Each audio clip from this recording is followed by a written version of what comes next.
Namo Bhagavate Vasudevaya.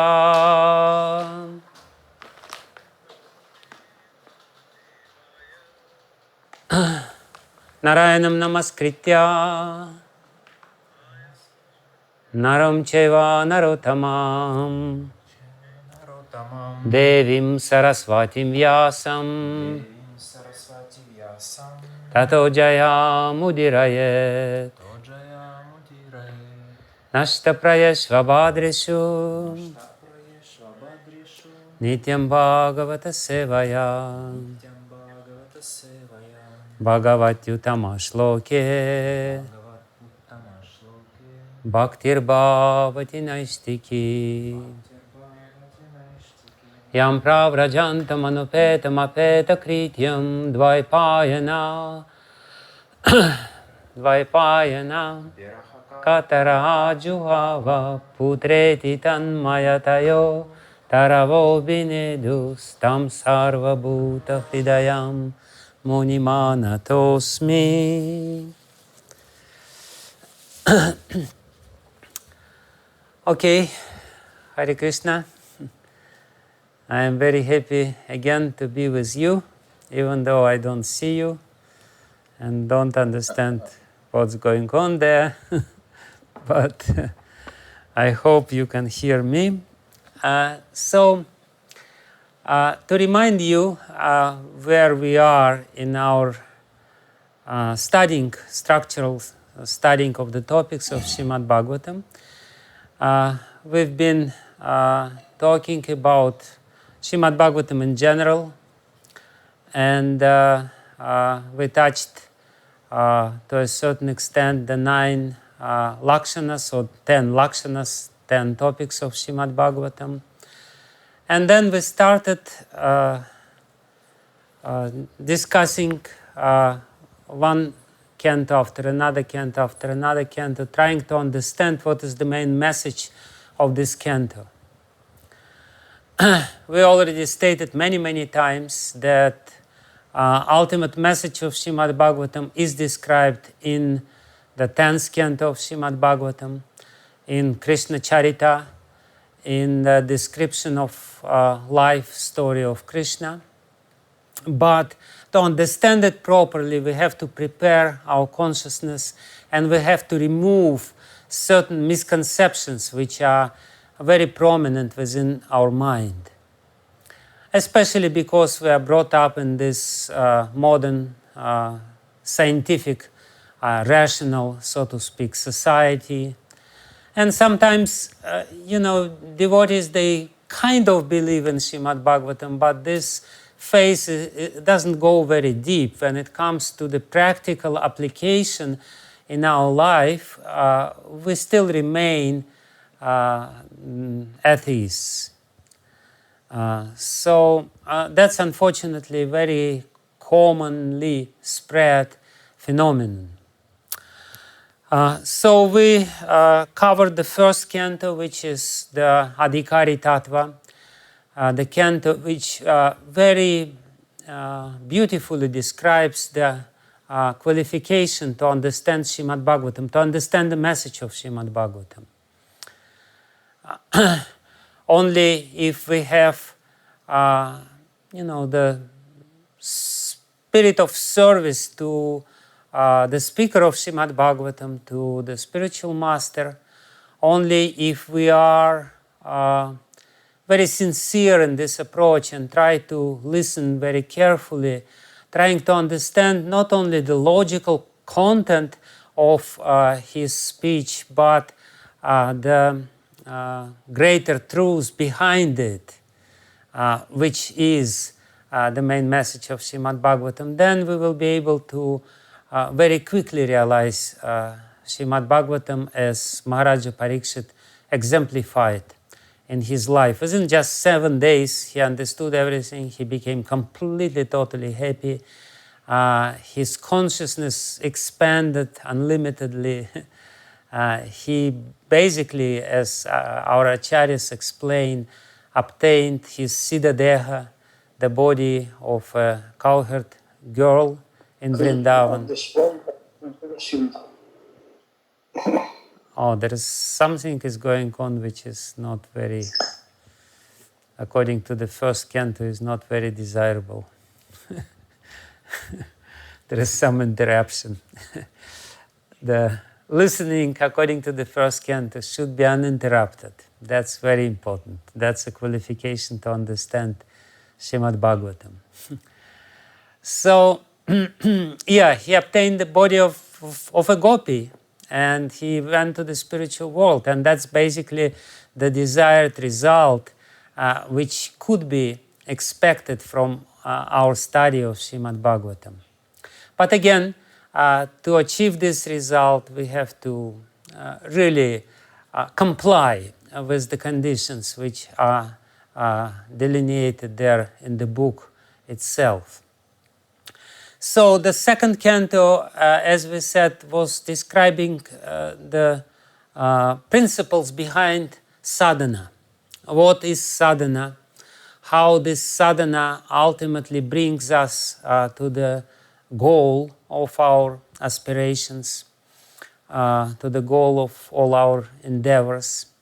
So that's the second canto. And of course, in the second canto, we again briefly touched a very important topic of the Chatuk Shloki of Śrīmad-Bhāgavatam, where the four different elements of Śrīmad-Bhāgavatam are described.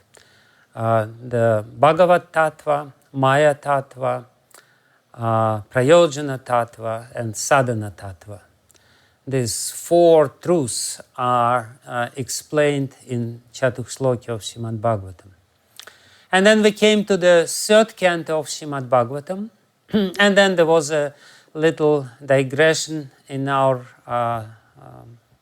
delineation or in our narrative of Śrīmad-Bhāgavatam. That was, of course, very welcome digression, because we were talking about Krishna and his Janmashtami last time.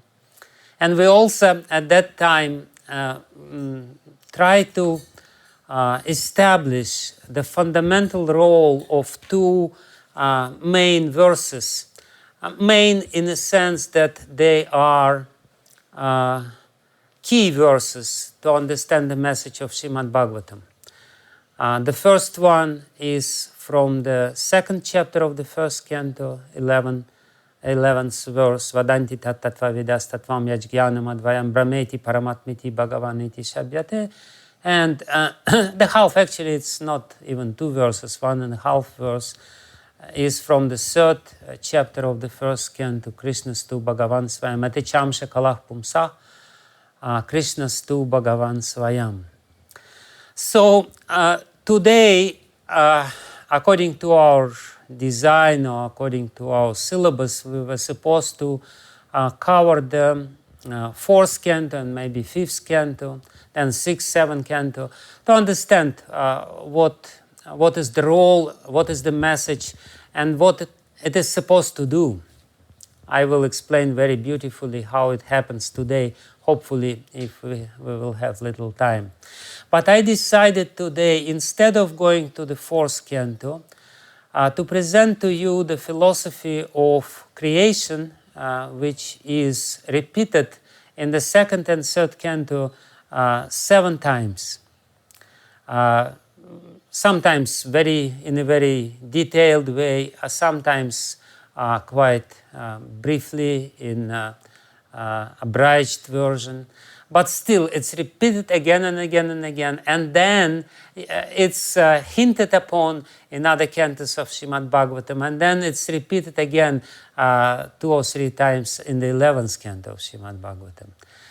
To understand, to stress, to emphasize the importance of this topic, I decided to give a presentation. Instead of just talking, I created a presentation. Please don't judge it too strictly. I tried my best.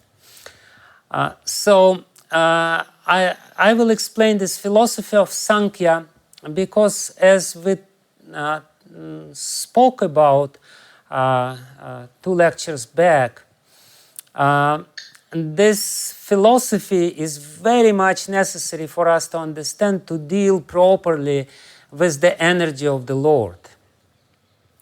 We can understand the Lord Himself only if we are dealing properly with His energy.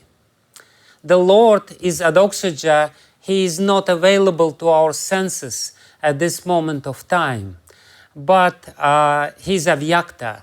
But His energy is manifest to our senses.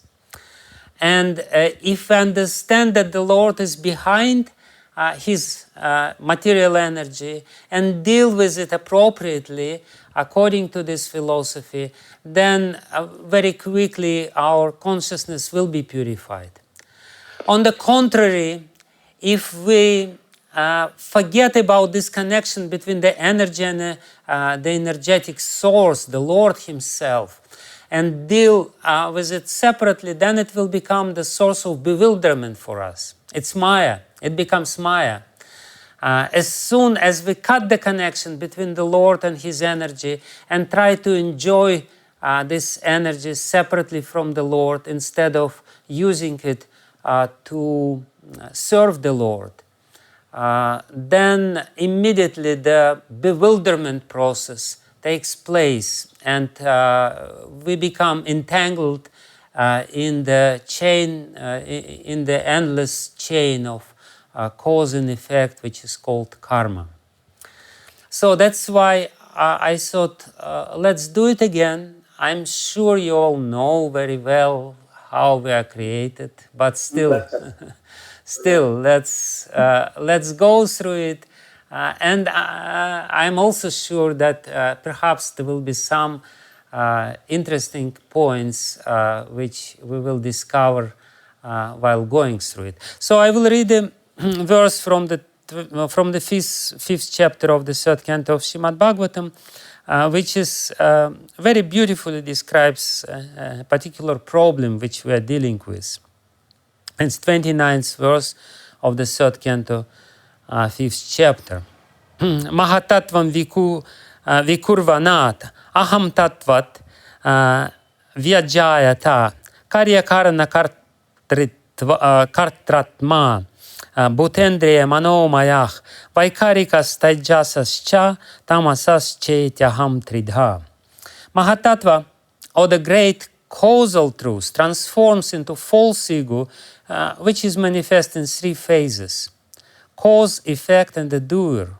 All such activities are on the mental plane and are based on the material elements, gross senses, and mental speculation. The false ego represented in three different modes: goodness, passion, and ignorance. That verse is more or less completely describes the whole philosophy of Sankhya, which is, of course, much more elaborate, but that's the Sankhya version, abridged version of it. Purport. A pure living entity in his original spiritual existence is fully conscious of his constitutional position as an eternal servitor of the Lord. All souls who are situated in such pure consciousness are liberated, and therefore they eternally live in bliss and knowledge in the various Vaikuṇṭha planets in the spiritual sky. When the material creation is manifested, it is not meant for them. The eternally liberated souls are called nitya-muktas, and they have nothing to do with the material creation. The material creation is meant for rebellious souls who are not prepared to accept subordination under the Supreme Lord. The spirit of false lordship is called false ego. Prabhupada very beautifully encapsulates this idea. The spirit of false lordship is called false ego. It is manifested in three modes of material nature, and it exists in mental speculation only. In other words, it's just an imagination. Our whole material life is more or less a product of kalpana, imagination. It's more or less a dream. as much as during the dream state, the false ego forces us to identify with the false creation of the mind during the dream, and we are undergoing certain tribulations. In the same way, during our wakeful state, the false ego forces us to identify with the gross bodies and subtle bodies. But that's all more or less mental speculation only, as Prabhupada says. Those who are in the mode of goodness think that each and every person is God, and thus they laugh at the pure devotees who try to engage in the transcendental loving service of the Lord. Those who are puffed up by the mode of passion try to lord it over material nature in various ways. Some of them engaged in altruistic activities as if they were agents appointed to do good to others by their mental speculative plans. Such men accept the standard way of mundane altruism, but their plans are made on the basis of false ego. This false ego extends to the limit of becoming one with the Lord. The last class of egoistic conditioned souls, those who are in the mode of ignorance, are misguided by identification with the gross body, of the gross body with the self. Thus, all their activities are centered around the body only. All these persons are given the chance to play with the false egoistic ideas, but at the same time, the Lord is kind enough to give them a chance to take help from the scriptures, like Bhagavad-gītā and Śrīmad-Bhāgavatam, so that they may understand the signs of Krishna and thus make their lives successful. The entire material creation, therefore, is meant for the falsely egoistic living entities hovering on the mental plane under different illusions in the modes of material nature. Śrīla Prabhupada ki jai. Namo Vishnu Padaya Krishna Prasthaya Bhutale Srimati Bhakti Vedanta Swami Niti Namine Namaste Saraswati Devi Gauravani Pracharine Nirvishesha Shunyavadi Paschatya Deshatarine Vancha Kalpatarabhescha Kripa Sindhubhe Vacha Patitanam Pavanebhyo Vaishnavibhyo Namo Namaha Shri Krishna Chaitanya Prabhu Nityananda Shri Advaita Gadadhara Srivasadi Gaura Bhakta Vrinda Hare Krishna Krishna Krishna Hare Hare Hare Ram Ram Ram Hare Hare Ajanulambita Bhujokana Vadata Sankirtanai Kapitaro Kamalai Taksha Vishwambaro Dvijavaro Yugadharma Palo Vande Jagat Priya Karo Karuna Vatara Antah Pravishya Mama Vachim Imam Prasuptam Sanjivayata Kila Shakti Darasvadhamna Anyam Shahasta Charana Shravanat Vagadi Prananamo Bhagavate Purushaya.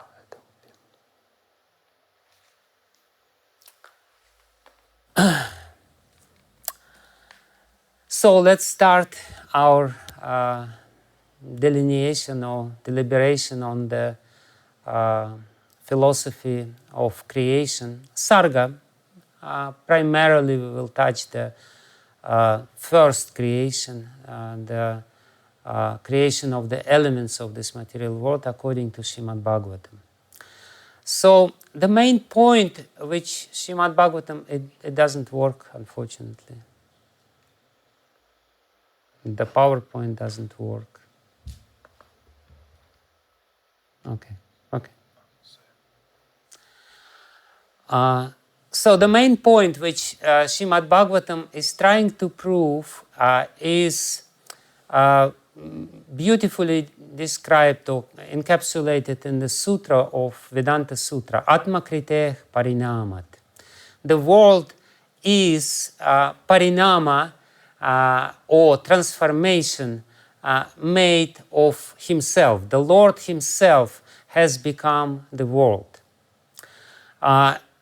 This is the translation of this sutra, which is very much disliked by the Mayavadi philosophers because it's directly against their philosophy of Vivartavada. It's very clearly said that the world is parinama. From parinama, parinamat, atma-kriteh. The Lord is the material upadana and efficient nimitta cause. Upadana karana and nimitta karana. These two very important words which we should know. The material cause or ingredient from which the stuff from which this world is made, and efficient cause, nimitta karana, or instrumental cause, the desire behind it, the classical example of the pot. There are two causes of the pot. One is the clay, which is material cause or ingredient cause, upadana karana. Another one is potter, who is sitting there, rotating the wheel and making the pot from the clay. That's nimitta karana. And upadana karana of the universe, because scriptures state that he is the maker of himself, atma kriteh, and because he can modify himself through his shaktis. So it's basically this sutra is the description of Shakti Parinam Vada, that the Lord himself is not being changed as much as the potter who is making the pot is not changed in the process of creation of this pot. But his energy, not exactly his, but as much as the example goes, the clay, which belongs to the potter, undergoes certain transformation, and that's how the world is created. So, just very briefly, I thought I will mention the theories of causality, which are there in Vedic philosophy, because it's very important for us to understand what is our theory of causality. Basically, there are two types of these philosophies. One say that this is asat karyavada. It means that karya or the effect is not pre-existing in the cause. It's completely new creation. Like the example which Nyayikas, who are proponents of this philosophy, give, they say that the cloth, which is the effect of the threads, does not exist in the threads. It's a completely new creation. So, therefore, their philosophy, another name of their philosophy is Arambhavada. Arambha means beginning. It's just something new, completely new is created from the cause. And other school of philosophy, which also subscribes to this point of view, is Buddhism. They say everything is created from shunya, from nothing. Another very prominent philosophy which subscribes to these views is, of course, Charvaka, or scientific philosophy. Like scientists, very important, they say that the consciousness is the product of matter, and it's not there in the matter. Just by certain combination of matter, when the matter becomes more and more complex, it's an emergent quality. So all the time when we're talking about asat karyavada, the effect which is not pre-existent in the cause, we're talking about some emergent qualities, new, completely new qualities in the effect which is not there in the cause, which is ridiculous. Our acharyas, they give certain arguments against this. They say if the effect was not in the cause, then any effect can come from any cause. You know, normally you can extract oil from sesame seeds. Because, why? Because oil exists in sesame seeds. The effect exists in the cause. But if the effect was not existed in the cause, then you could take some stones, grind it nicely, and would get the oil, right? Because, you know, it's a new creation. It's a strange sort of philosophy. But anyway, it's a very prominent philosophy, and believe it or not, we all to a certain extent, subscribe to it. We all think that, consciousness can be created, or at least to a certain extent, can be created due to evolution of the matter. Another argument against this is that, matter is unconscious. So it's like darkness. And to say that from this darkness, under the certain conditions, from the certain combination of this darkness, the light can come, is the same as to say, you take darkness in the different combinations, and then all of a sudden light will appear. Light will never appear from darkness, because it's not there in the darkness to start with. So, and therefore, we are very consistently propounding the theory of Satkaryavada, which means that the effect is existent in the cause. That whatever we see, basically, was pre-existent in its cause, and in a certain way, in certain conditions, it was pre-existent. And of course, there are different varieties of this Satkaryavada. One is Vivartavada, and the philosophy of Mayavadis. They say, yes, the effect pre-existed in the cause, but ultimately the effect is an illusion. The effect does not really exist. It's just an appearance. It's a superimposition of certain ideas or concepts upon Brahman. Yes, the cause of all causes is Brahman, but the effect, material energy, ourselves, is just Vivarta. It's an illusion. So that's a certain variety of Satkaryavada. Another very prominent variety of Satkaryavada is Parinamavada of Sankhya, of Ishvara Krishna, of atheistic Sankhya. They also say that this world is a parinama of Prakriti. Prakriti is the material cause, and Purusha, Jiva, is the efficient cause.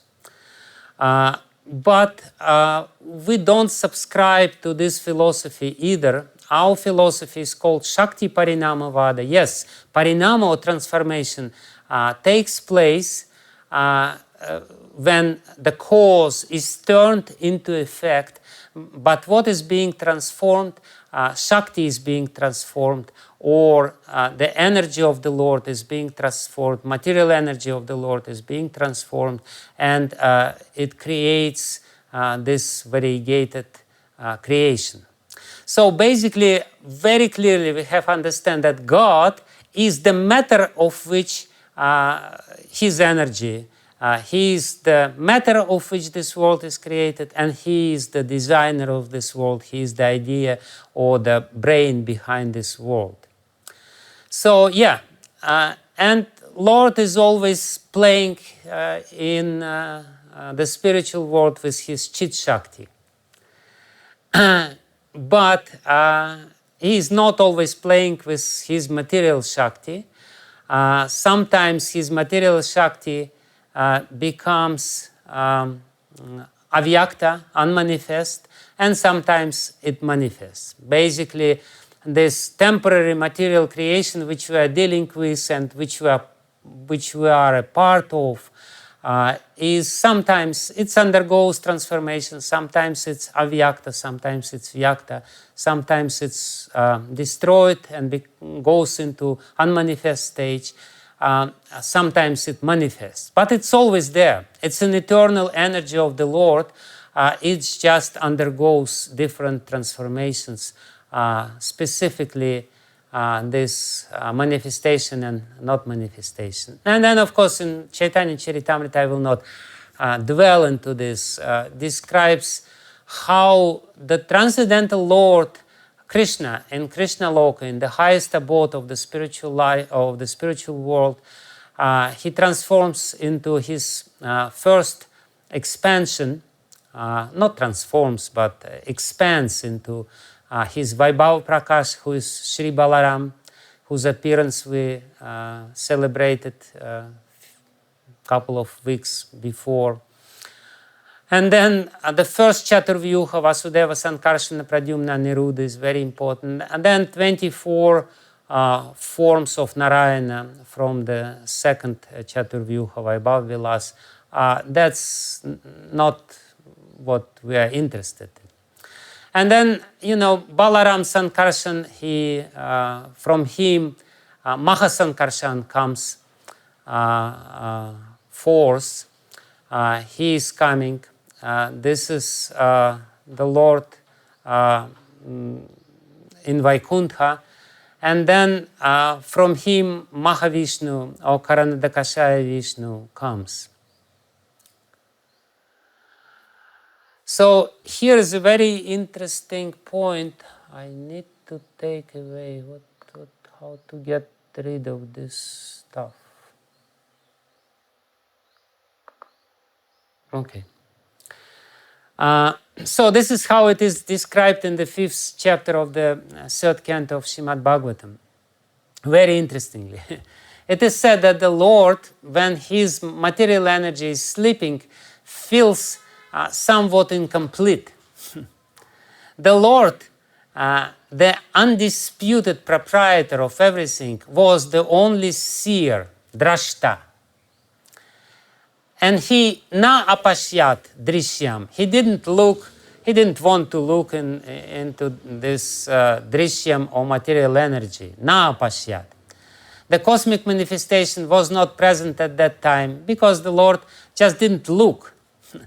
The material manifestation is the creation of the glance of the Lord. When the Lord somehow or other withdraws his glance from the material nature disintegrates. It's very interesting because this concept is very much similar to the concept of the quantum mechanics when they say that the consciousness of the observer plays an active role into the events which takes place on the microscopic level, on the atomic level.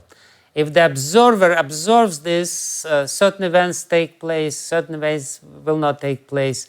So in the similar way, Vedas and Śrīmad-Bhāgavatam in particular say that when the Lord glances over the material nature, then different events starts taking place. When he withdraws his glance, it just becomes non-existent for all practical purposes. It becomes non-manifest.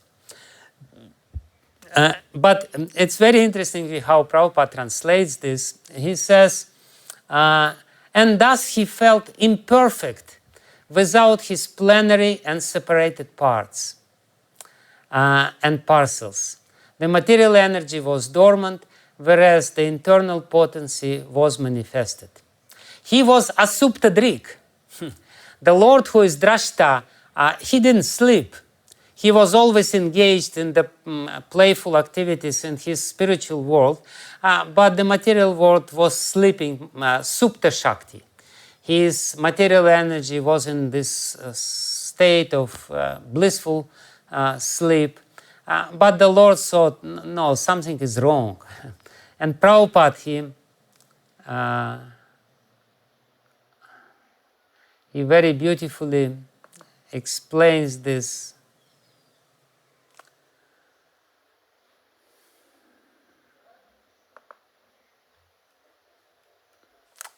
It just doesn't work. It just doesn't work.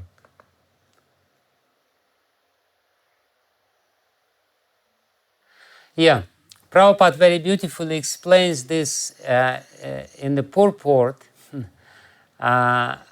He says that he felt somewhat insufficient, like a husband feeling lonely in the absence of his wife.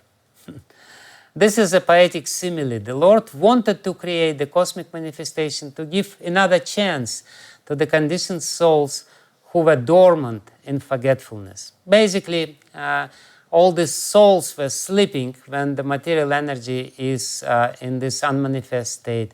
The cosmic manifestation gives the conditioned souls a chance to go back home, back to Godhead. And that is main purpose. The Lord is so kind that in the absence of such a manifestation, he feels something wanting. and thus the creation takes place. So the Lord feels that something is incomplete, that my material energy is not fully manifested, and therefore the material creation takes place. This is, of course, as Prabhupada says, a poetic simile. And this is a very beautiful picture which describes how the Lord in his form of Karanadakashaya Vishnu, Mahavishnu, who creates different universes, he glances over the material creation. That's very interestingly described here. He glances in this universe, and then the creation starts taking place. So this Mahavishnu, when he glances, his glance, because he is the Supreme Lord, his glance takes the form of Shambhu. It's explained in Brahma Samhita, because the Lord himself does not touch the material energy. He is never in contact with the material energy in any way or shape. Therefore, his glance becomes Lord Shiva or Sadashiva, who copulates, who unites with Shakti, with the material energy. And therefore we have this Shiva Lingam and Yoni. This is the symbol of this material creation, Shiva Lingam and Yoni. And but the Lord is the original seer. He looks, and his glance becomes Lord Shiva. And his energy, which is known as Maya or illusion, she becomes his agency, and she starts producing different creations. So the Lord is original Nimitta Karana, but his only action is to glance over the material nature, and he has nothing to do with it. Otherwise, he is sleeping. Therefore, it is said that he is in his yoga nidra, he is in his blissful sleep, and all this material creation is taking place more or less automatically according to the laws of material nature. But originally it's being activated by the Lord, and of course that's his own energy. That's his wife who is being activated by his merciful glance. And this glance disseminates the living entities. This glance injects the seeds of the living entities into this Maya, into the womb of Maya.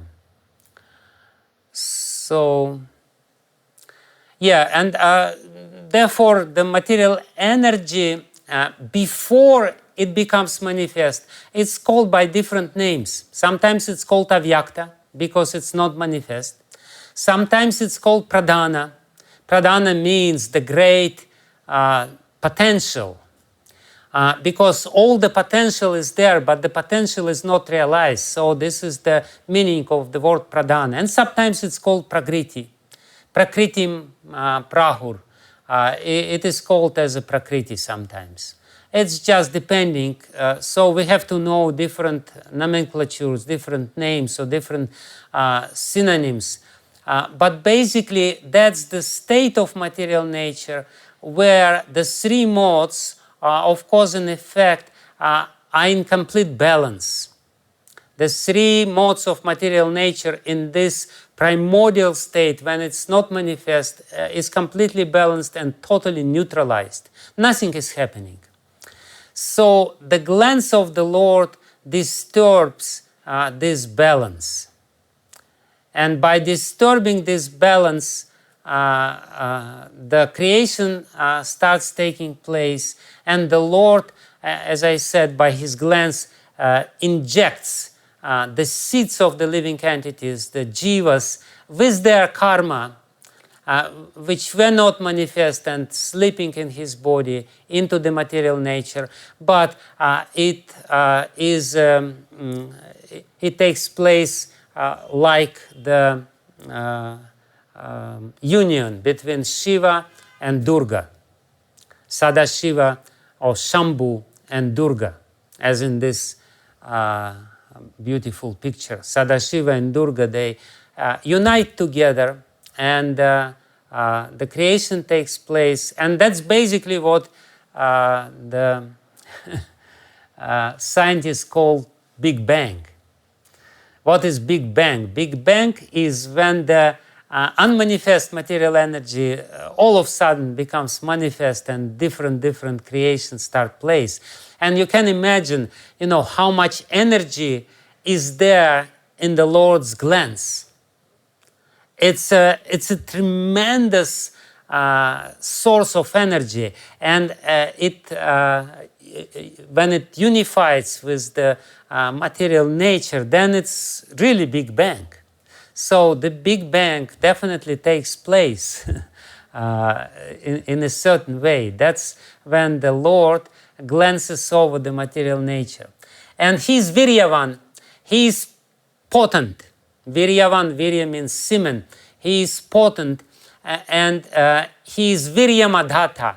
He injects the seeds of living entities into this material energy, and everything starts taking place. So Krishna says this in the 14th chapter of Bhagavad-gītā, ahaṁ-tattvaṁ pita, this mahat, great material energy, is yoni, and I'm bija pita. I'm the one who is disseminating the jivas. But what is most important, which we should understand while meditating on this, and we can definitely meditate while chanting Hare Krishna mantra, how this creation takes place. There was nothing, and then just Lord looks and phew, the Big Bang takes place. But what is most important is that this glance of the Lord, which is Shambhu or Shiva, another name of it is Kala Purush, or eternal time. This Kala Purush, or eternal time, disturbs the balance of the gunas.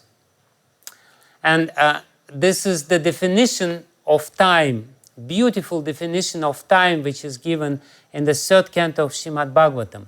Eternal time is the primeval source of the interactions of the 3 modes of material nature.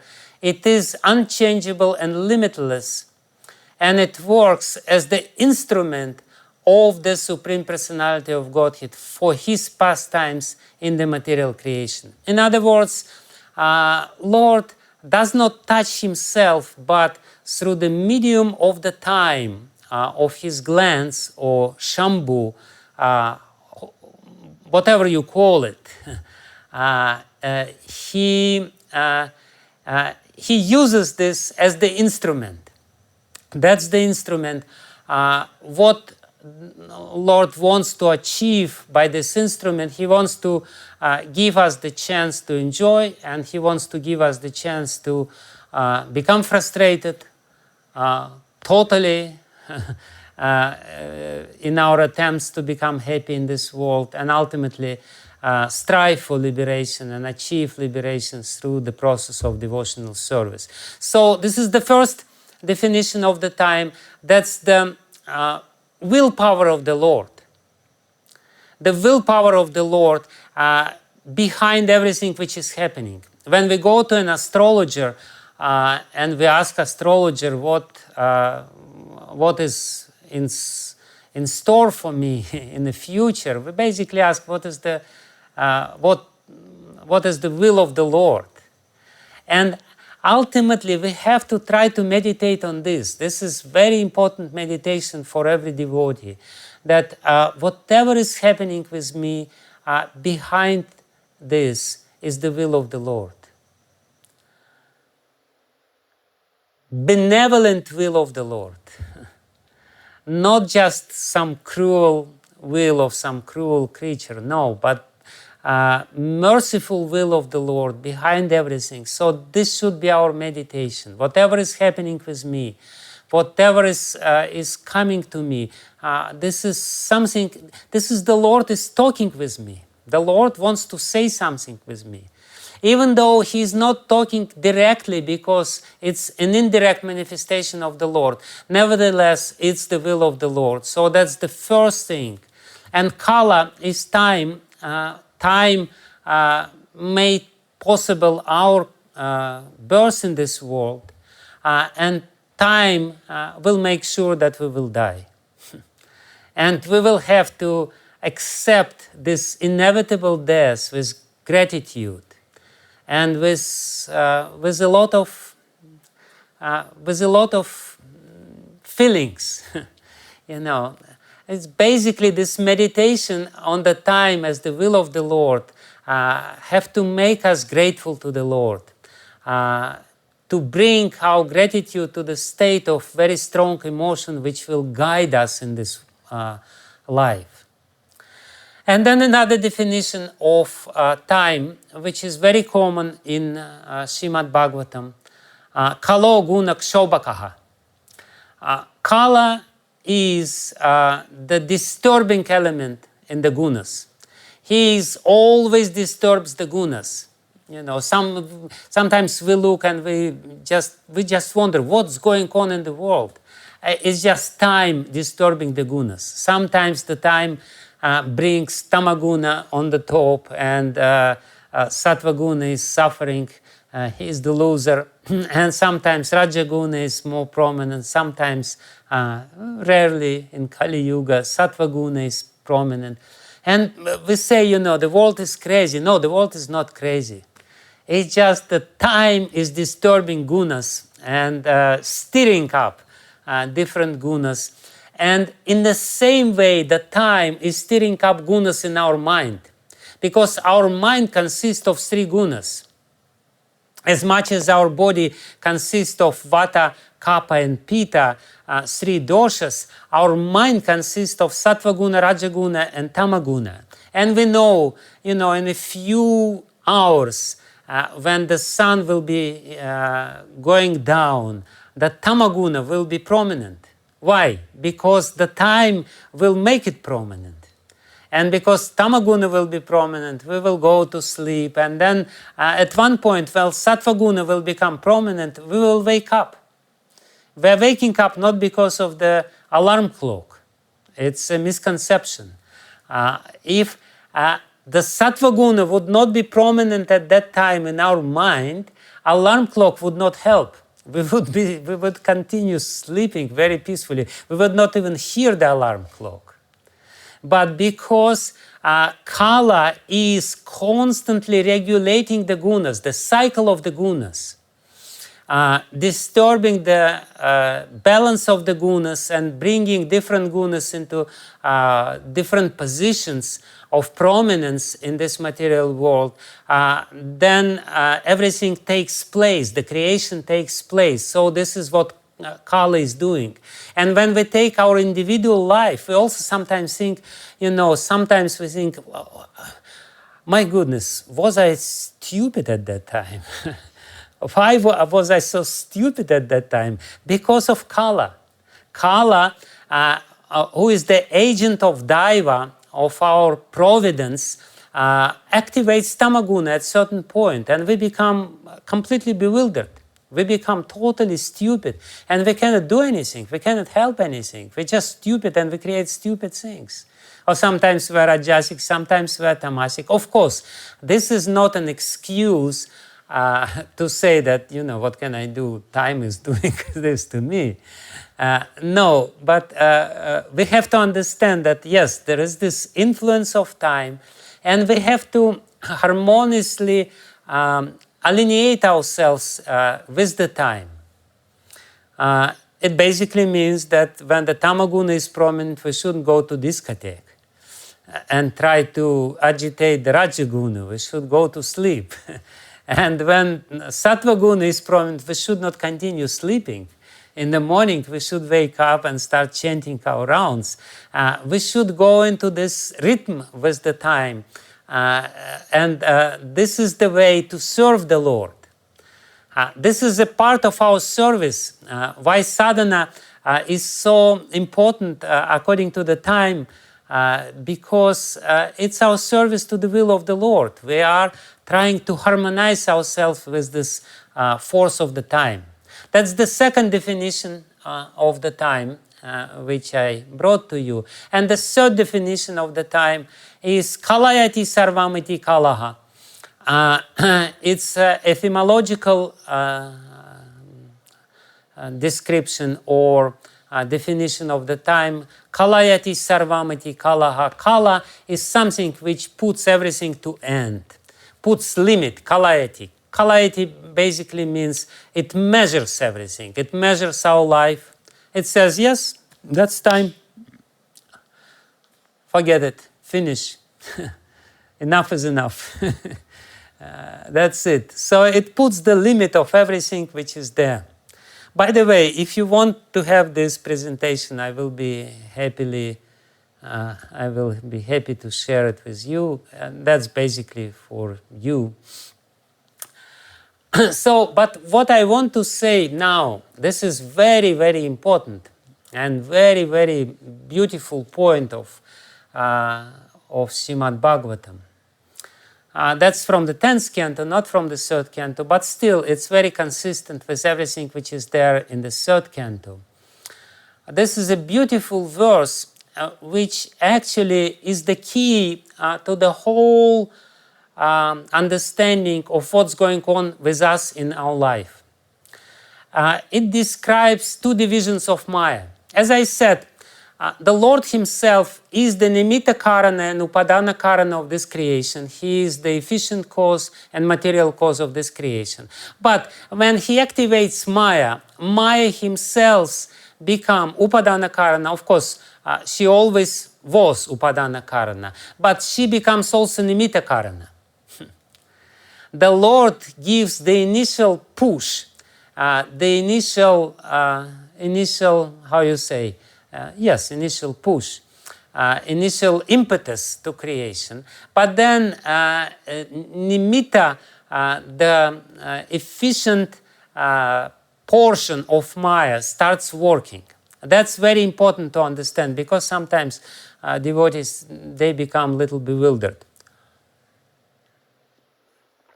So this beautiful verse of the 10th canto of Śrīmad-Bhāgavatam describes in one verse constituents of upadana-karana and nimitta-karana. What is upadana-karana and what is nimitta-karana of Maya, of this material energy, or how our life takes place, what's going on in our life. So the nimitta-karana is listed, or the constituents of nimitta-karana are listed, 4 constituents in the first line of this verse: kala, kalaha, daivam, karma, jiva, svabhava. Jiva, the conditioned living entity, his life is determined by kala, by daiva, providence, kala, time, karma, his previous actions, and svabhava, his nature. Dravyam, kshetram, prana, atma, they are the upadana-karana. Dravya means matter, kshetram means the whole material nature, the field of activities, the whole creation, prana means the living force, and atma means ahaṁ-kara, the certain element. So these 4 things, 4 elements of nimitta-karana of Maya and upadana-karana of Maya. And it is said here that who is Krishna? Krishna is Maya-isha. He is the Isha, the Lord of Maya, Tvan Maya-isha, Tan Nishedam Prapadi, who is capable of stopping these bijaroha pravahas, of this flow of material life. Basically, very beautiful verse. It is said, Tat Sangataha, when all these 8 elements, or 9 elements, kala, daiva, karma, jiva, svabhava, dravya, kshetra, prana, and atma, they get together, sangataha. That's us. Whatever we see in the mirror, it's kala, daiva, karma, jiva, svabhava, dravya, kshetra, prana, and atma. So next time when you go to the mirror, you can say, hello, kala, daiva, karma, jiva, svabhava. Don't say it's me. It's Maya. Whatever you see in the mirror is Maya, and it has two elements in it, upadana and nimitta. And I will explain, this is actually what Sridhar Swami is explaining. What is what? Time, kala, is the precipitator, or he's giving the fruits of our activities. Sobhaka, he's disturbing everything. He is working. Previous actions is the instrumental cause, nimitta, karma. Whatever we did has become the cause. The same karma, when manifest on the verge of delivering its fruit, is called daiva. In other words, when the karma is about to give us the fruit, we call it providence. We feel that this is, some how you say this, misfortune is coming to me. Something is bad is coming to me. Something is going to happen. So that's daiva. When the karma is ready to give us the fruit, we call it daiva. Especially the ancient Greeks' philosophy, they were completely fascinated by this force of daiva, and they would say that nothing can divert our daiva, and we all know this.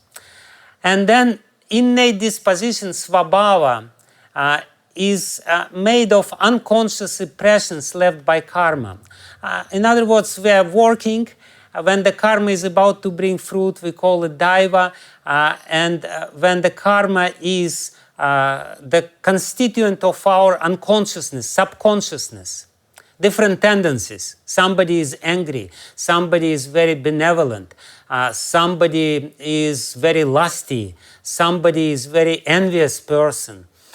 So all these impressions, they are called svabhava. It's basically the same names for everything, but this is what nimitta. This is the efficient cause behind our life. The karma which is being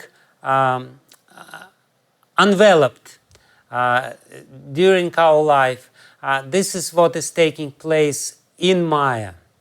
And this is all Maya.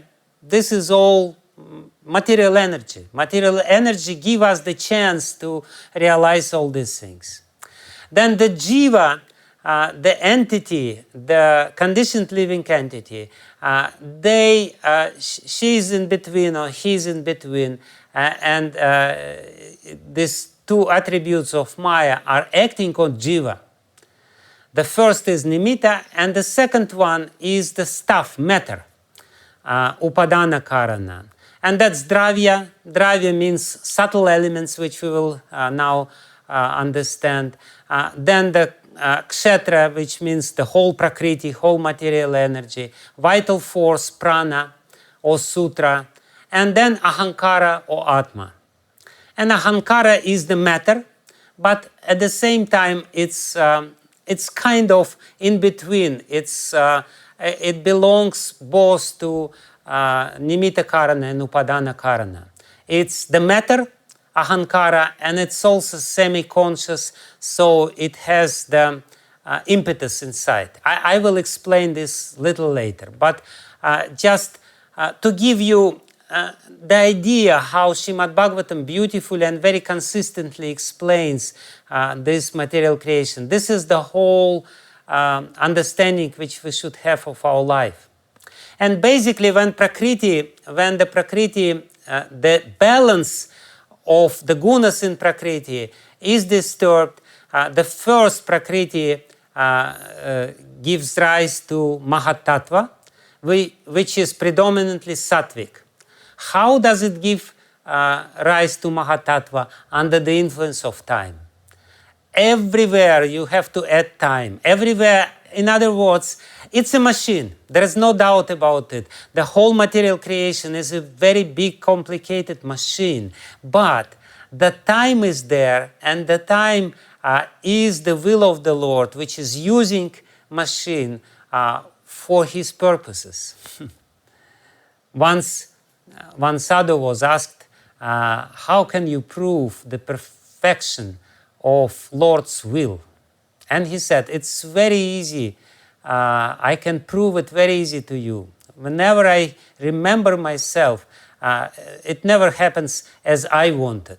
So it means that the Lord's will is perfect. It's basically the Lord's will is being realized or is being fulfilled here in this material creation. So Prakriti, by the will of the Lord, when it's agitated by the time, give rise first to mahat-tattva.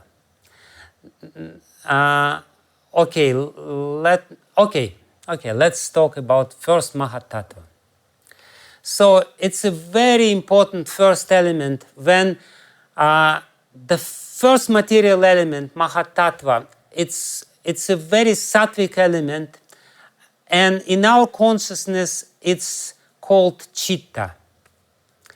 And citta, according to Śrīmad-Bhāgavatam, the 25th chapter of Śrīmad-Bhāgavatam, has three qualities.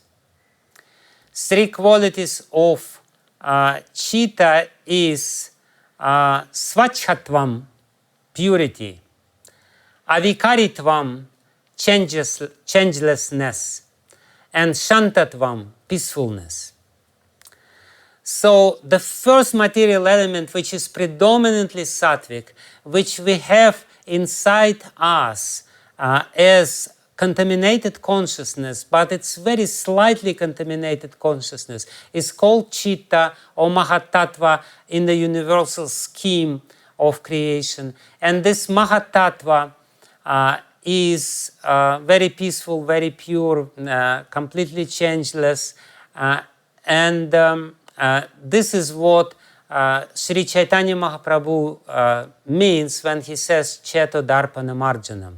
In the first verse of Shikshashtakam, he says, we have to bring Mahat-tattva back to the original state. We have to bring our citta by chanting the holy name to the original state. Why? Because in the original state, when these three qualities of Mahat-tattva, purity, changelessness, and peacefulness are very prominent, then what will happen in the original state, we are. If we take away our false ego, if we somehow or other overcome the influence of false ego, we will achieve this state with these three qualities. Svachhatvam, or purity, means Bhagavad Bimba Grahitvam. Mahat-tattva can reflect the form of the Lord. When our citta, our consciousness becomes completely pure, it starts reflecting the form of the Lord. What is citta? Citta is basically this very luminous substance which takes the shape of any object upon which we look. If we look, I'm now looking at this computer. So the only way how I can see this computer is because my citta takes the shape of this computer. I think I see the computer. Actually, I don't see the computer. I cannot see the computer. Mind cannot see the computer directly. Mind can only observe citta. So if I look in a pizza, I go somewhere in a restaurant and I see the pizza, then my mind becomes this pizza. Citta becomes this pizza, and my mind sees this pizza, and my mind says, oh, I like this. I want this pizza. Only because the citta took the shape of pizza. So this is what citta does all the time. Whenever we look, or wherever we look, there is a transformation of the cety, and cety takes the shape of the object upon which we glance. It's like, you know, everyone has mobile phones, and in the mobile phone there is this camera. You turn on the camera, and this camera, you move it, and immediately the reflection of anything which is in front of this camera is there in the camera. In the exact same way, our cety reacts on the external environment. It just brings the external environment inside us so that we can work with it, we can proceed with it, we can somehow or other deal with it. Otherwise, we will not be able to deal with it. So that's what cety is. And when the cety becomes completely clean, then the reflection of the Lord automatically comes to our cety. We don't need to do anything else. We don't need to imagine anything. Because when we imagine only material things. So we just have to purify the cety. Hare Krishna, Krishna Krishna, Hare Hare, Hare Ram, Ram Ram, Hare Hare. Why? Because when it becomes completely clear, then the Bhagavad Bimba, the reflection of the Lord, grahitvam, it will just catch the reflection of the Lord. It will see the Lord himself. Therefore, Lord Chaitanya compares our cety with the mirror, because it acts exactly like a mirror. And another quality of cety is avikaritvam. It's not changing. There is no vikara. It basically means there is no influence of laya and vikshepa of the lower modes of nature. It's predominantly sattvic, and when the cety is in its original state, then we don't want to sleep. Why? Pure devotees, they sleep very less. You know, we know that Raghunath Das Goswami, he hardly slept 1-2 hours. All the Goswamis of Vrindavan, they hardly slept because there is no laya in their cety.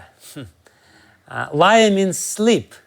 You know, some people, they sleep all the time. They sleep during night, they sleep during the day, they sleep during Bhagavatam class. That's common because it's the influence of tamagun on cety. And therefore, if they have this problem, they have to chant more. Hare Krishna, Krishna Krishna, Hare Hare, Hare Ram, Ram Ram, Hare Hare. Then the laya basically means distraction. Laya means this state of consciousness when we are not conscious. We are still conscious because consciousness is the property of the soul. Nobody can deprive the soul from consciousness. But at the same time, we as if unconscious. During the anesthesia, during the deep sleep or whatever, we are not conscious. Therefore, under the influence of tamagun. Therefore, it's called laya. Laya means distraction. Our consciousness is destroyed at that time. It's covered over. Or vikshepa means this distracted consciousness when I'm just jumping from one internet page to another internet page, and I'm not satisfied with anything else. So this is rajagun. So this is all distorted states of consciousness, but original consciousness is avikaritvam. It's very, very changeless. It's very clean. And the next state of the next quality of mahat-tattva or cety, our original consciousness, when it's clear and pure, it's ragadi rahityam, raga adi. It is free from negative emotions. Like raga, etc. And basically raga, krodha, and bhaya. These three most prominent emotions which are there. So when we purify our cety, there is no fear, there is no attachment, and there is no anger. And if somebody has very prominent emotions inside himself, it basically means that his citta is still very much contaminated by false ego. So that's what it means. And this is the illustration of how the clear citta would look like. You see this clear water, and this clear water gives a very, very distinct and clear reflection of everything which is there. And it's very peaceful, and it's tasty. You know, when somebody has this pure consciousness, he's very happy. Srila Prabhupada compares this with the clean water. The clean water, it's very calm, very peaceful. It reflects everything which is there, and it's sweet in taste. So in the same way, when our consciousness becomes purified, even its material consciousness, we become very, very happy. When the sattvic element in our consciousness predominates over rajas and tamas, then the happiness become our natural state. So this is what citta is, and this is on the universal scheme of creation is called mahat-tattva, the first creation, when the time disturbs, brings pradhana into the state of prakriti, in the state of manifestation. So the first manifestation is mahat-tattva, this amazing citta in ourselves. When prakriti, or manifested material nature, is disturbed by rajas, when the rajas or passion, mode of passion is predominant, then it gives rise to sutra tattva. Sutra tattva, sutra means thread, and sutra basically means this activity which is there. It is not described in the 3rd canto of Śrīmad-Bhāgavatam, but it is described in the 11th canto of Śrīmad-Bhāgavatam in a few places there. So sutra tattva basically creates prana. We already saw it. It's a very important constituent of upadana karana, of this world. Prana, why do we live? We have 10 times of prana. So that's the prakriti under the influence of rajas. And when the prakriti is under the influence of tamas, it creates ahaṁ-tattva, the 3rd tattva. So first there is pradhana. Pradhana disturbed by the time, it turns into prakriti, and then prakriti under the influence of sattva gun creates mahat-tattva, under the influence of rajagun creates sutra tattva, under the influence of tamagun it creates ahaṁ-tattva. Or sometimes it is said that ahaṁ-tattva is created from mahat-tattva. It basically doesn't matter. And everything, all these transformations are taking place under the influence of eternal time. That's important to remember. So this ahaṁ-tattva is very important element which we have to understand. Ahaṁ-tattva is predominantly, as we already said, is in the mode of tamas, ignorance, and it consists of the gunas of prakriti, jiva shakti, and time. This is what is explained in this next verse of Śrīmad-Bhāgavatam. It's from the 5th canto. I didn't give the reference, but it's easy to find. So ahaṁ-guna kalatmā. This mahat-tattva, which is surcharged with jivas and gunas and kala, it very quickly transforms into the ahaṁ-tattva, false ego. So this jiva with its karma, which wants to fructify, turns the mahat-tattva, which is undisturbed and very clear and peaceful, into this mess which we call material life or material body. This mess starts with ahaṁkara.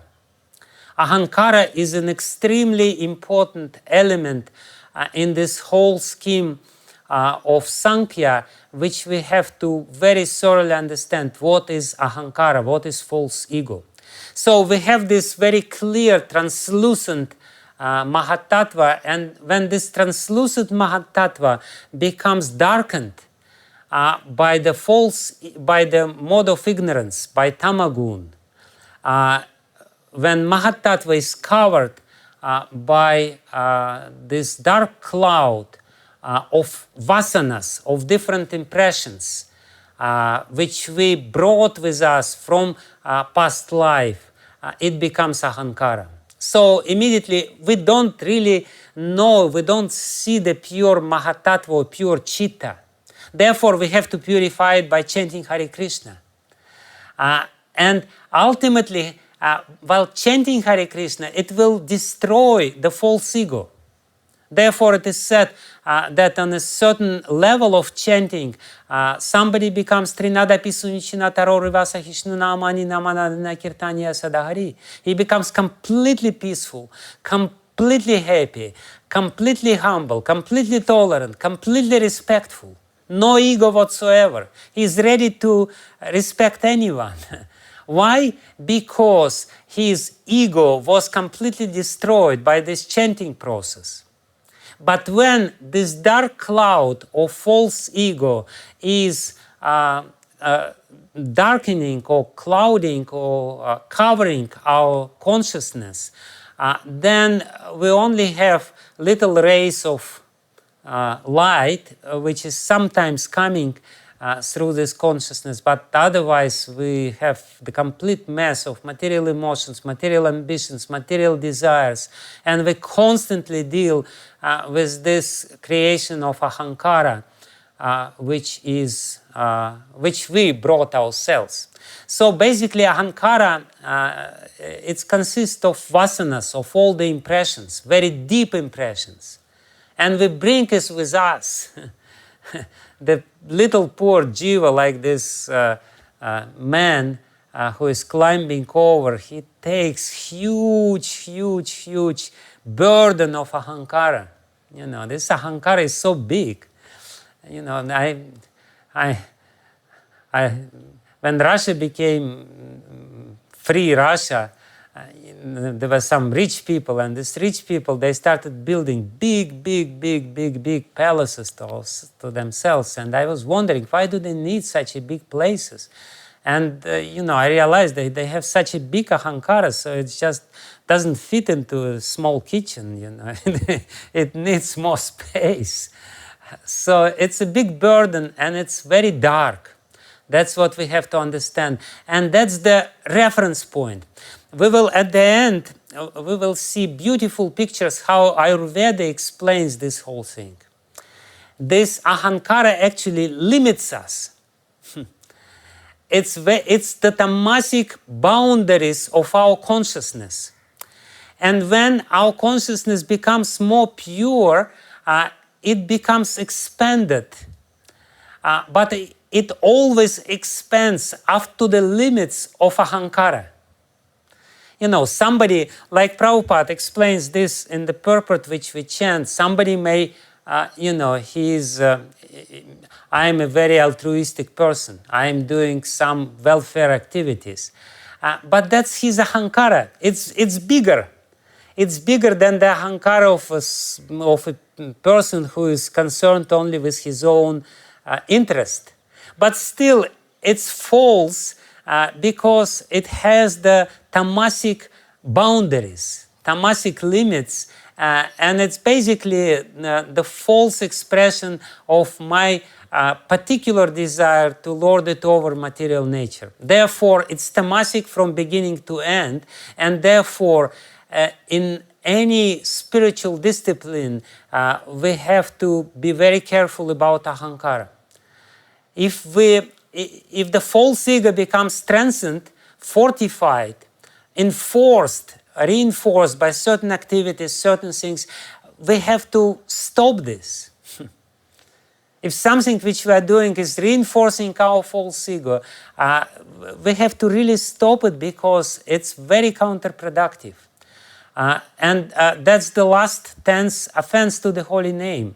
We will never be able to chant the holy name properly if we stick to this conception of I and mine.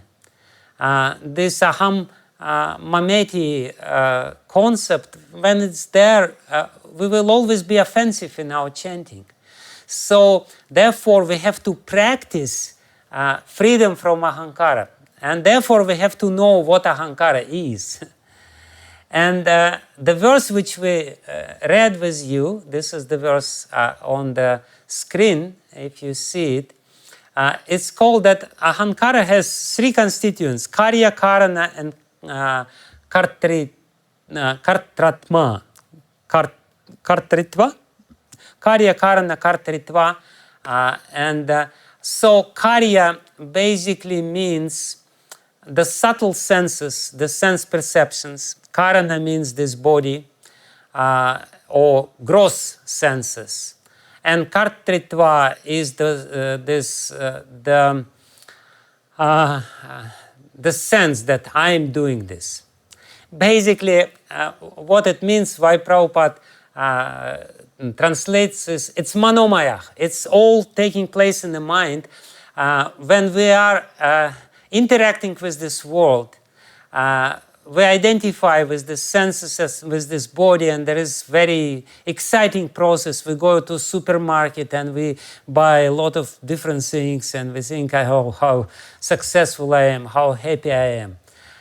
But it's all taking place in the mind because it's all this identification with either the subtle senses, with gross senses of the body, or with the I consciousness. I'm the doer. So it basically means that I can grossly identify with the body. I can most subtly identify with the senses of the body, or I can identify with whatever I created, so to speak, my possessions. And we have to stop this identification because it's ultimately false. Yeah, this is the description of this on the basis of the different verse, but the same thing. Kartritvam, Karanatvam, and Karyatvam. Deities of the senses, or subtle senses, gross senses, and deities of the senses. Anyway, so what ahaṁkara does? Ahaṁkara means this false identification, which is predominantly in the mode of tamas, and it is tridhā, as it is said here in this verse which we read. Tridhā means then tamasic ahaṁkara in its turn becomes sattvic, rajasic, and tamasic. It's all tamasic, because it's tamasic in the beginning, but it's tamasic with little more sattva in it. It becomes vaikārika ahaṁkara. Tamasic ahaṁkara with little more rajas in it becomes taijasa ahaṁkara, and tamasic ahaṁkara, which is completely tamasic, becomes bhūtendriya ahaṁkara or tamasa ahaṁkara. And therefore, we have in our body, we have three shaktis. Jnana Shakti, which is coming from ahaṁkara in sattva. That's Jnana Shakti. We have Kriya Shakti, the activity, the energy of, our mind, our ahaṁkara. But basically, we are studying our ahaṁkara. Our ahaṁkara, the false ego, first manifestation of ahaṁkara, I know. We all know. I am right. Everyone is wrong. Because I know. Why? Because our ahaṁkara has jnana shakti, we know something. But when we say, I am right, everyone is wrong, then, we are manifesting false ego, ahaṁkara. And everyone is of this opinion. I'm right, everyone is wrong, and whoever is of the same opinion, he is right, but whoever has different opinion, he is wrong. That's the first manifestation. The second manifestation of ahaṁ-kara is kriya-shakti. What ahaṁ-kara forces us to do, I have to show everyone that I know the truth, and therefore I will act and I will show that I am the most successful. So kriya-shakti, look at me. I am the doer, I am the president, whoever, Trump or Lukashenko or whatever. So this is the hero. I am the creator. I am doing this. This is ahaṁ-kara. And look at me. This is the center of creation. My activities are the most important activities. All these people why people become so intoxicated with power? Because when they are in the position of power, everyone is just looking what they're doing. And that's basically the whole game of material life. The whole game of material life is to force our other living entities to think about us. Actually, the success of our life is measured how much we can force other people to think about us. Therefore, that's what everyone is doing. The wife is trying to force the husband to think about her, and the husband is trying to force the wife to think about her.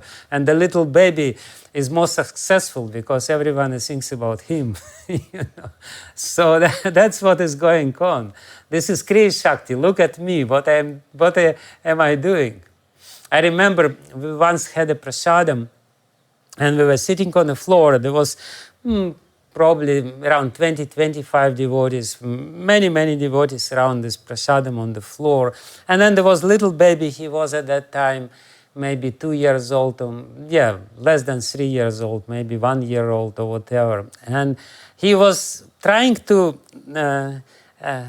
draw the attention, but nobody could care less about him because everyone was serving prasadam very enthusiastically.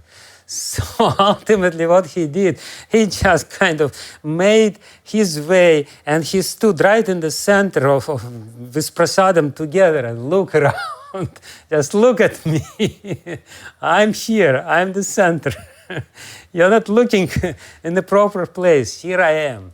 This is Rajasika ahaṁ-kara, Kriya Shakti. And Tamasa ahaṁ-kara, when the ahaṁ-kara becomes very tamasic, then the person, he measures, when he has sattvic ahaṁ-kara, he measures his success in life of how much he knows.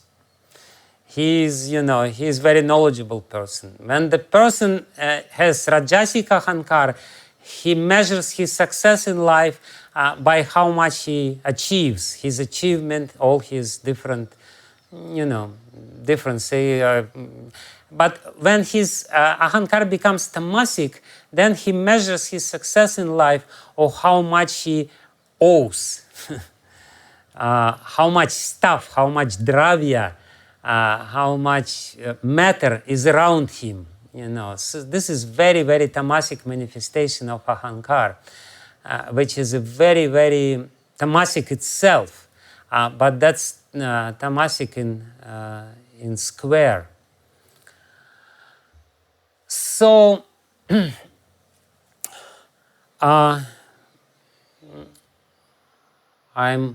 you are still with me? You are not too bored by this presentation?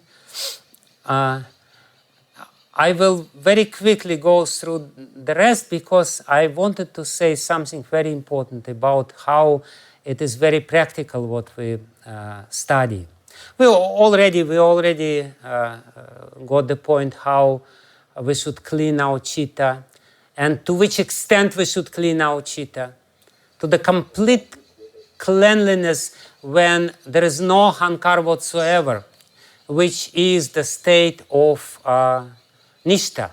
Nishta is the state where the third verse of Shikshashtaka describes this state. And in this state, we start getting some idea of God, because our citta consciousness becomes very pure, and some dim reflection of God, some experience of God is there. Before that, it's just very theoretical concept. It's just not very real. So vaikārika ahaṁ-kara in the mode of goodness creates mind and the 10 deities. 10 deities which govern our senses. And mind has basically two functions, sankalpa and vikalpa. Mind, what is mind? As I said, citta reflects the world.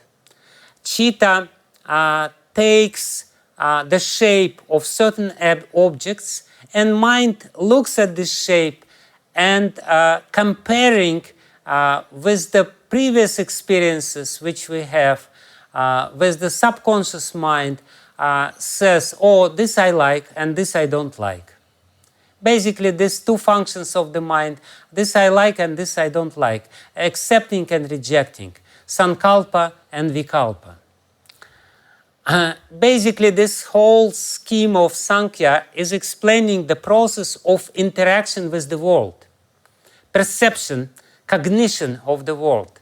So first we see reflection of the external world in our citta, then the mind says, this is good, this is bad, sorts it out, and this is something neutral, this is something in between, not very good, not very bad. Ahaṁ-kara, in the beginning, first we see something, then immediately ahaṁ-kara starts acting, and ahaṁ-kara says, does it have anything to do with me? It relates the particular object which is within our vision to us. Does it have anything to do with me? And if it's something which has nothing to do with me, we just don't see it. You know, there are so many things around us which we practically don't notice because it has nothing to do with us, it's not related to us, it's not really reference to us. Like, you know, the man may go by a shop where the, you know, the beautiful dresses, women dress, is being sold, but he will not notice anything. You know, you ask him just a split second later, what was there? He will say, nothing was there. Why? Because it's not related with his ego. It has nothing to do with his ego, unless he wants to buy a birthday present to his wife. But it's probably useless to try to choose something for your wife. You're not sensitive enough. But if the woman comes, she will immediately seize this in great details. Why? Because ego says, yes, this is something which belongs to you. So the ego appropriates things. It's very important. This process of appropriation or relation to ourselves, we do all the time. This is related to me, this is mine. So we always say, this is mine, this is mine, this is mine. And this is not mine, I don't need it. So, but then the mind, when something is ours, when something went through the filter of our false ego and drew our attention, then the mind says, oh, this is very good, or this is very bad. So this is what the mind says, basically, with the help of the deities, because we cannot really see without the deities. It's not a question of our eyes to see. It's a very peculiar element of the whole philosophy. We will not be able to see anything unless sun god is there. Of course, we know that sun god gives light, and he facilitates our vision in this way, but also subtly, sun is within us. The partial representation of sun god is within us, facilitating our vision.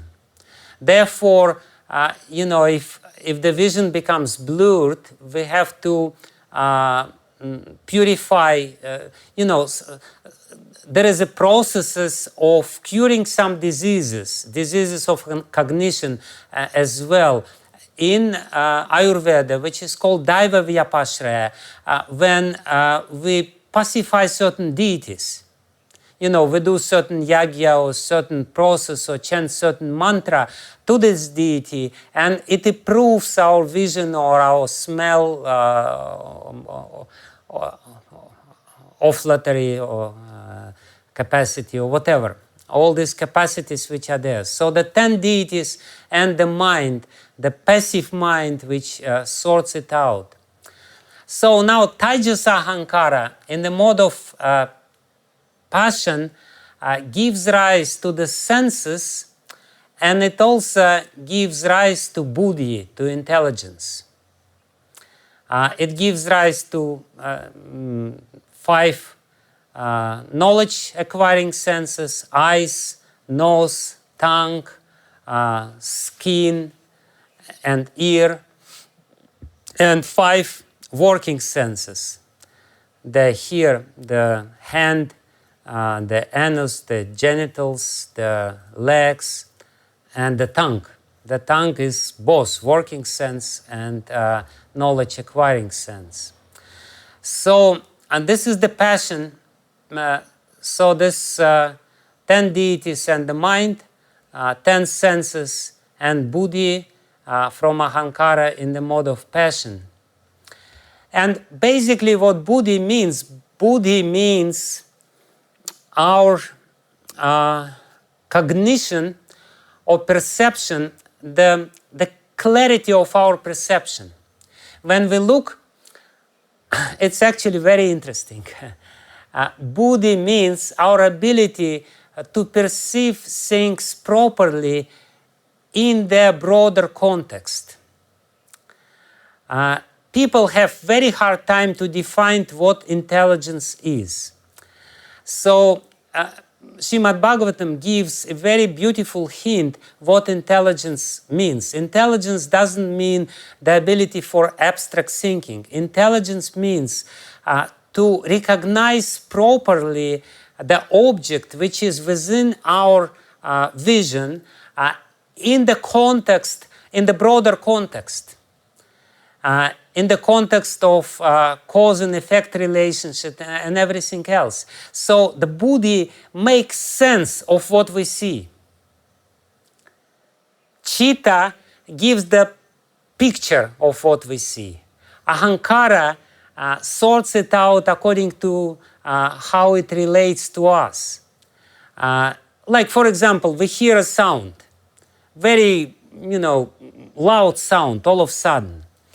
And then immediately ahaṁ-kara tries to see, does it have anything to do with us? Is it dangerous? Is it some sound which is alarming to us and we have to do something? Or it's not related, it's just, neighbors, they're, they have happy family life and they're very loudly expressing their happiness. In this way. So when ahaṁ-kara sorts it out, then immediately you don't even hear because it's not related to you. They may be quarreling, but you don't see because you're absorbed in something else and you don't want to know anything about it. So Manas says, is it pleasant or not? We hear the sound and let's say it has something to do with us, and then Manas immediately says, oh yeah, this is such a nice sound, let's hear more. It's a nice sound, nice music is coming, nice.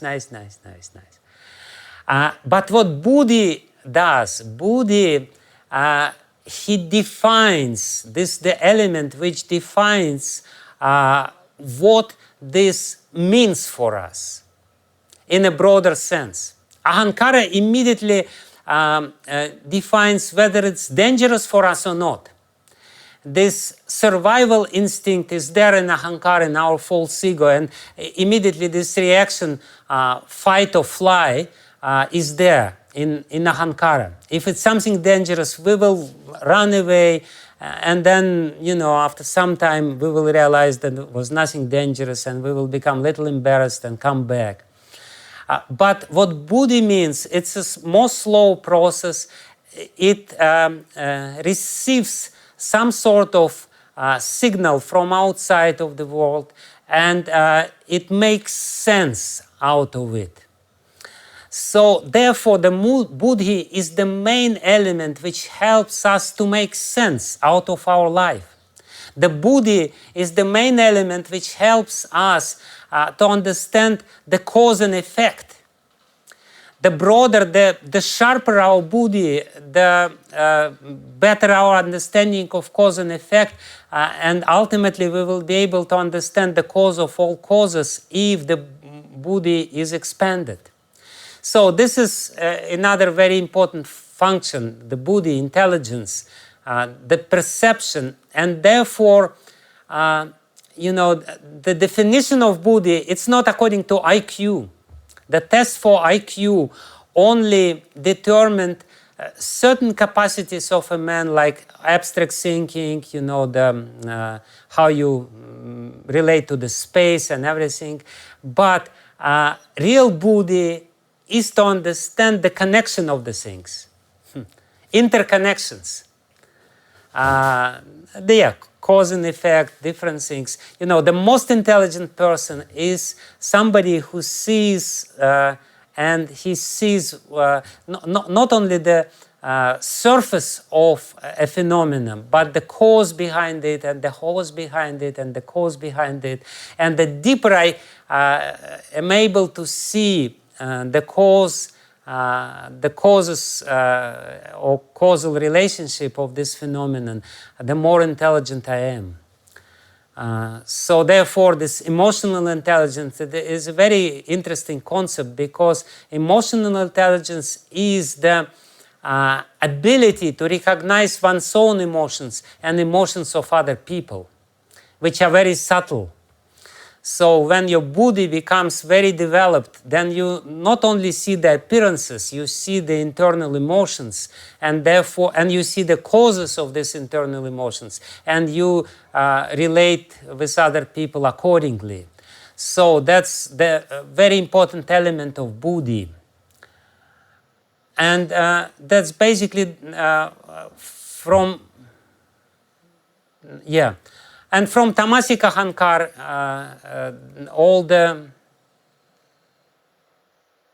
from tamasic ahankar,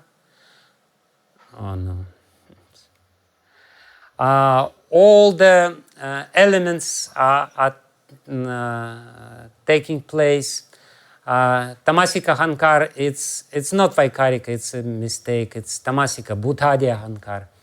In ahankara and tamas, first sound gives rise under the influence of time to sky gives rise to touch gives rise to air gives rise to form gives rise to fire gives rise to taste. It's again a mistake, first taste and then only water, and then it gives rise to smell and then earth. There are two mistakes here. First, the subtle element, and then this subtle element or the sense object, and then the sense object creates the element.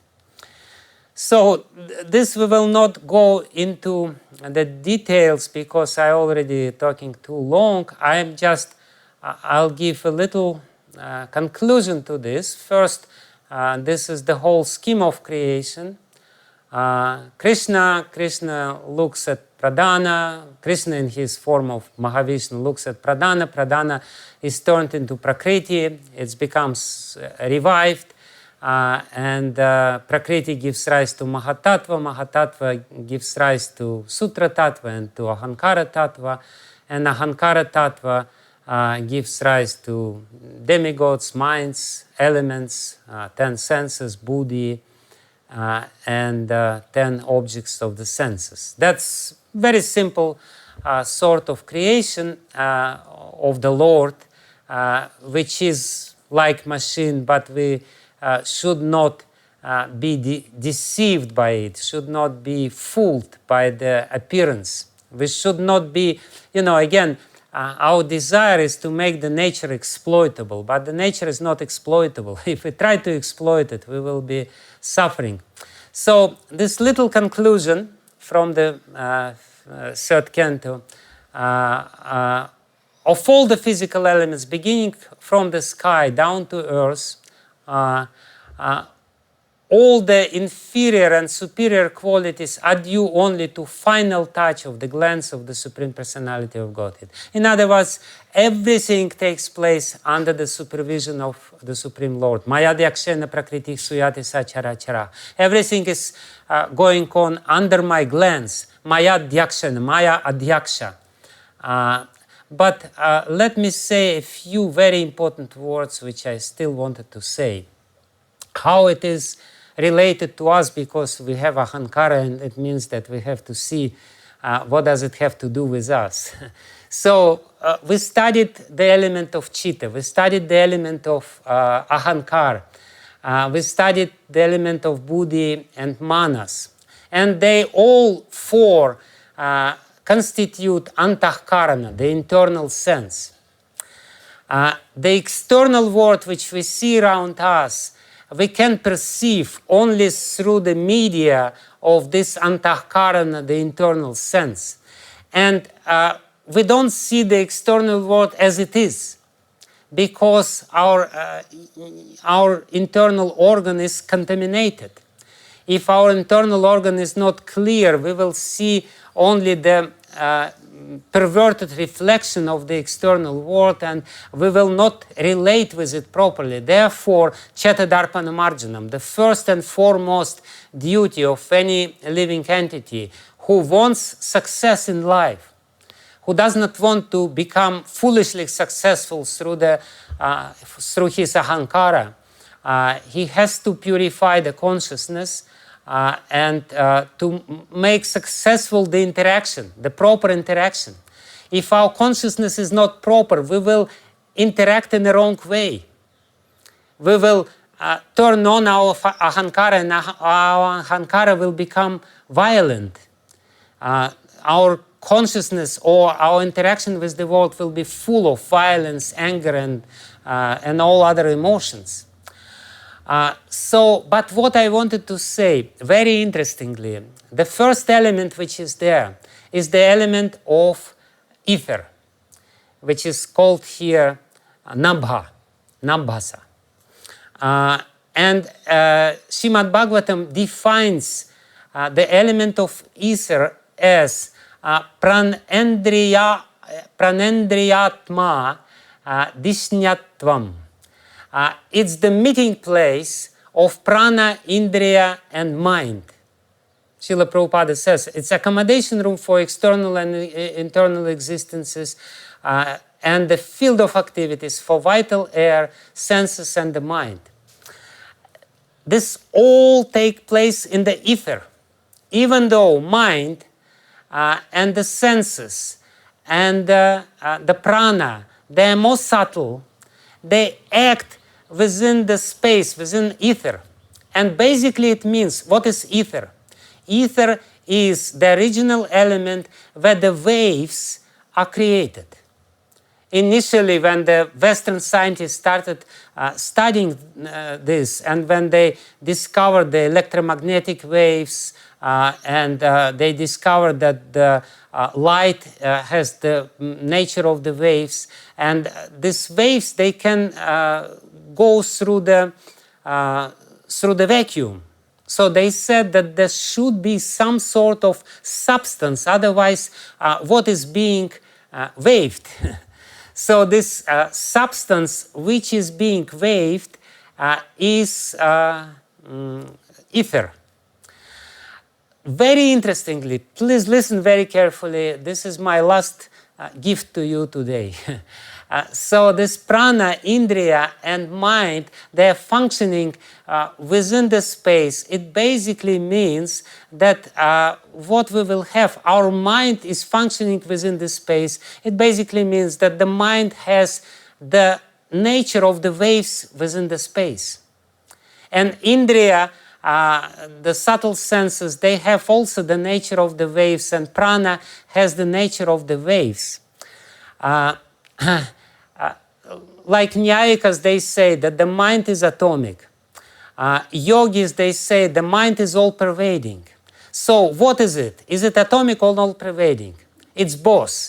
It's both atomic and all-pervading, because it's functioning within the space. So as much as the electron is both atomic and it has the wave nature of the wave and the nature of the particle, so the same thing is with our mind.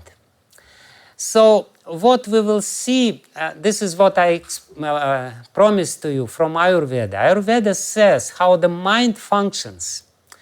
The mind, because it has this nature of the waves and it functions in the space, the mind or chitta and other functions are included into chitta, because chitta is the,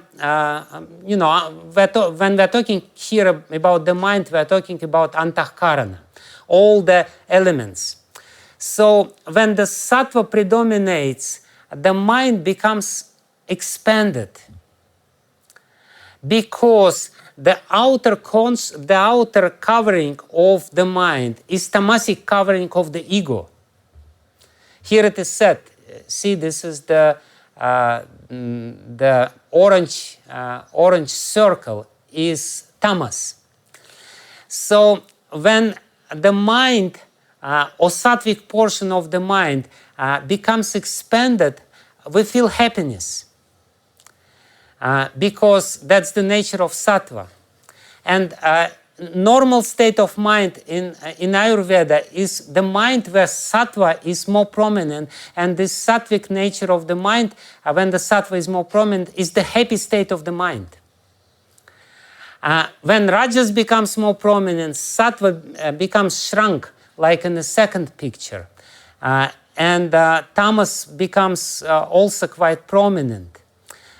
And when the tamas, of course, becomes very prominent, then the sattva becomes very small, and we practically lose consciousness. So it's these three pictures is the description of three states of mind: happy mind, disturbed mind, and completely tamasic or unhappy mind. The happiness means expansion of the mind in the space. When the mind expands, it becomes very happy. And ultimately, when the covering of ahankara is removed, the sattva guna, the mind can become expanding more and more and more, including everyone else, and ultimately including Krishna into the picture. We will be able to understand Krishna when we remove this hard covering of the false ego. So basically, the spiritual life means the expansion of the sattvic portion of the mind, or expansion of our mind. And therefore, certain things are forbidden. What things are forbidden in religion? All those things which brings our consciousness to shrink. Because ultimately, it makes us unhappy, and it doesn't help us to understand the reality. Whereas the broad mind can understand the reality more properly, the broader it is, and therefore Ayurveda classifies the mind in many, many different classes. This is all human beings, but there are human beings who are like, whose consciousness are like trees consciousness, tarukaya, or matsyakaya. There are human beings whose consciousness are like fish consciousnness, or prasahyakaya. So there are this three tamasic, more rajasic, and many more sattvic consciousness, and the consciousness expands, expands, and expands. And this is what we are doing by chanting the Hare Krishna mantra. We're removing the negative elements of our mind and help it to become more expanded, to understand the reality in the broader context.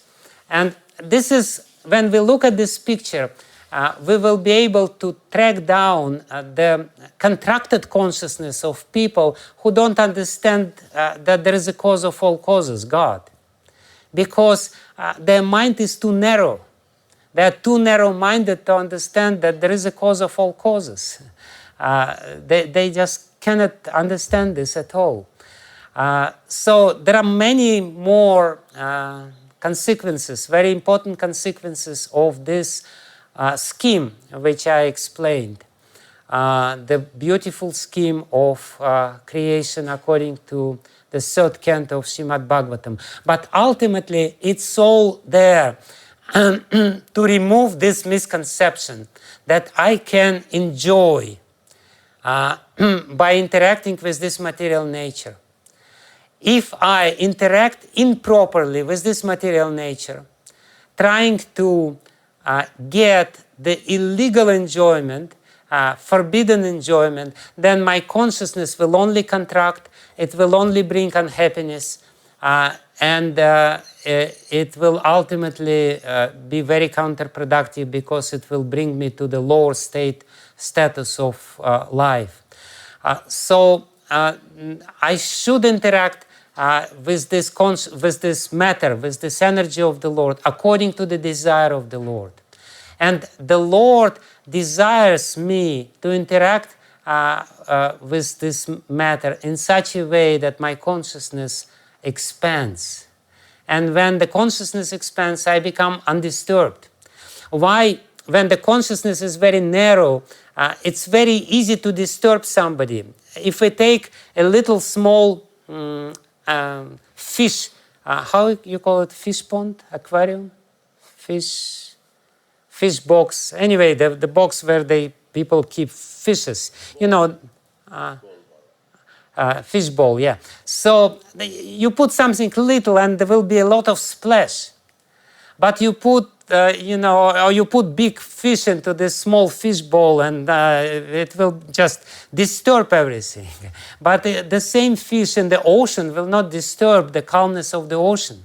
So the point is that because our mind has this nature of the waves, when the mind is broad, then the waves which we have in the mind, even if it's disturbance which is coming from outside, they will not be so disturbing.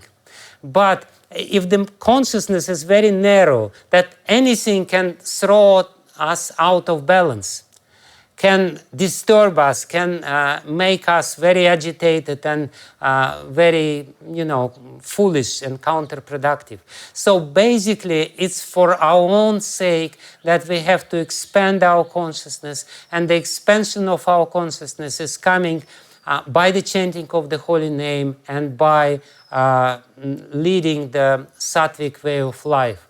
This is how we expand on our consciousness, and ultimately we will have to remove all the tamasic elements which are exemplified by the false ego and see the beautiful reflection of the Lord in our citta. So that's it, and unfortunately I have to leave right now. I will have to say thank you to you, and please forgive me for such a long class, but and if you want this presentation, I'll give it to you, no problem. The class was absolutely wonderful, and there's some good questions coming in from Radha Pramod Prabhu from ISKCON Pune. Next time I will definitely answer. We can start with answering the questions next time. I will have to rush now. Okay. So Radha Pramod Prabhu, please keep your questions, and in the next 2 weeks we are going to connect with Maharaj again. Yes. So that will be, So next Friday, but the Friday next. So yes. I'll send you the details and you can have the questions ready. Yes. So Maharaj, we'll not hold you as you have to go. Thank you very much again for your kind association.